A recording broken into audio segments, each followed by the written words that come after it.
Hello, আসসালামু আলাইকুম everyone. আজ আপনাদের সাথে খুবই মজাদার একটি পিঠা রেসিপি শেয়ার করব। বলতে পারবেন এটা কি পিঠা? এটা হচ্ছে তালের পিঠা। অনেকেই আছেন সিজন শেষ হওয়ার পরও তালের রসটা ফ্রোজেন করে রাখে। তো আমি বাসায় যাওয়ার পর আমার আম্মু আমাকে তালের পিঠা বানিয়ে খাওয়াচ্ছিল, সেটাই আপনাদের সাথে আজ শেয়ার করব। পাকা তালের সিজন তো একদমই শেষ, আর যারা ফ্রোজেন করে রেখেছেন শুধুমাত্র ভিডিওটা তাদের জন্য। আশা করছি ভালো লাগবে। পিঠা তৈরির আগে প্রথমে একটি স্পেশাল কাজ করে নিচ্ছি, সেটা হচ্ছে কড়াইয়ে 1 চামচ পরিমাণ ঘি দিয়ে দিচ্ছি। এখানে দিয়ে দেওয়া হচ্ছে 20 থেকে 25টা কাজু বাদাম। কাজু বাদামগুলোকে অনেকক্ষণ সময় নিয়ে অল্প আঁচে ভালোভাবে মুচমুচে করে রোস্ট করে নেব। বাদামের কালারটা যখন এমন ব্রাউন হয়ে আসবে এই পর্যায়ে নামিয়ে নেব। এই বাদামের সাথে কিছুটা লবণ মিশিয়ে ভাজলেও কিন্তু এমনিতেই খাওয়া যায়। এবার পিঠা তৈরির জন্য কিছুটা ডো তৈরি করে নিচ্ছি।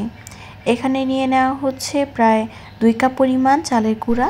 এবার চালের গুঁড়ায় যেন কোনো রকমের ময়লা না থাকে তাই ছেঁকে নেওয়া হচ্ছে, আর ছেঁকে নিলে পিঠাটা অনেক মসৃণ হয়। এখন একটি বোলে নিয়ে নেওয়া হয়েছে 2টা ডিম, 1 কাপ পরিমাণ চিনি। চিনির পরিমাণটা আপনাদের পছন্দ মতো। তো এবার এটাকে বেশ অনেকটুকু সময় নিয়ে মিশিয়ে নিতে হবে। এখানে প্রায় 10 মিনিটের মতো। পিঠার উপকরণগুলো যত ভালোভাবে মেশানো হবে পিঠাটা খেতেও তত বেশি ভালো হবে। এই তো মিশিয়ে নেওয়া শেষ হলে এই পর্যায়ে দিয়ে দেওয়া হবে ছেঁকে রাখা তালের রস। তালের রসটা যেহেতু তেতো ভাব থাকে তাই ছেঁকে নিলে তেতো ভাবটা একদমই থাকে না, আর অনেকে ফ্রোজেন করেও ব্যবহার করে। রসের স্মেলটা বেশি ভালো লাগলে তালের রসটা বেশি ব্যবহার করতে পারেন, আবার অনেকে স্মেলটা পছন্দ করে না, এক্ষেত্রে খুব কম ব্যবহার করলেও চলে। এটা যার যার পছন্দ মতো। এই তো আবারও স্টেপ বাই স্টেপ প্রত্যেকটা উপকরণ ভালোভাবে মিশিয়ে নেওয়া হচ্ছে। এবার যে চালের গুঁড়াটা চেলে রাখা হয়েছিল সেটা অল্প অল্প করে দিয়ে মিশিয়ে নেওয়া হচ্ছে। এখানে নির্দিষ্ট কোনো পরিমাণ নেই, এটাকে অল্প করে দিতে হবে আর হাতের সাহায্যে মাখাতে হবে।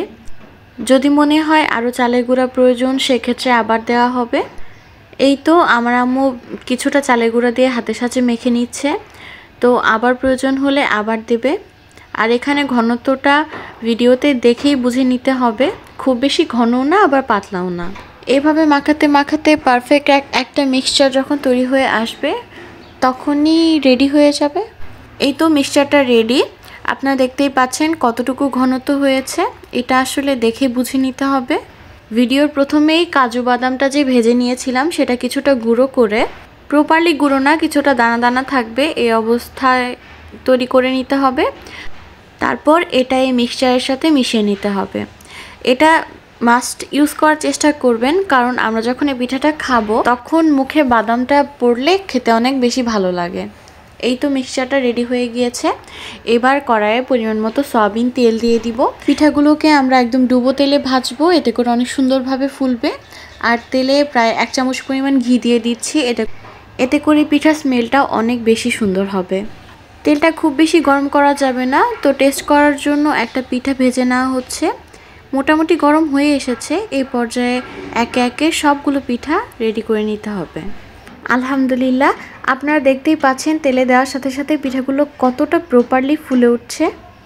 এইভাবে পারফেক্ট রেসিপি অনুযায়ী আপনারা যদি পিঠাটা বানানোর ট্রাই করেন আশা করছি আপনাদেরটাও একদম পারফেক্ট হবে। ভিডিওটা যদি আপনার কোনো উপকারে আসে বা ভালো লাগে তাহলে আমার পেজটা অবশ্যই ফলো দিবেন, আর ভিডিওটা শেয়ার করে রাখতে পারেন। এই তো মাঝারি আঁচে সবগুলো পিঠা একদম ব্রাউন করে ভেজে নিতে হবে। আপনারা চাইলে হালকা ব্রাউন করতে পারেন, এতে করে পিঠাগুলো খুবই সফট হয়। আর যদি চান মুচমুচে খেতে তাহলে ডিপ ব্রাউন করে নিতে পারেন। আমার কাছে ডিপ কালারটাই বেশি ভালো লাগে, এটা উপরে অনেক বেশি ক্রিস্পি হয় আর ভেতরে হয় সফট। এই তো আমরা কিছু পিঠা হালকা করে ভেজে নিয়েছি, আবার কিছু পিঠা একদম ডিপ ফ্রাই করেছি। এই তো পর্যায়ক্রমে সবগুলো পিঠা অনেক প্রপারলি ভেজে নেওয়া হচ্ছে। এই পিঠাগুলো খেতে এত বেশি মজা, যে তালের রস পছন্দ করে না সেও খেতে চাইবে।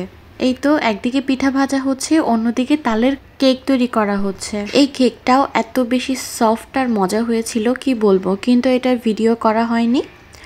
অন্য এক সময় আপনাদের সাথে এটা শেয়ার করব। ভিডিওটা কেমন লাগলো কমেন্ট করে জানাবেন। আজ তাহলে এই পর্যন্তই। আল্লাহ হাফেজ, আসসালামু আলাইকুম।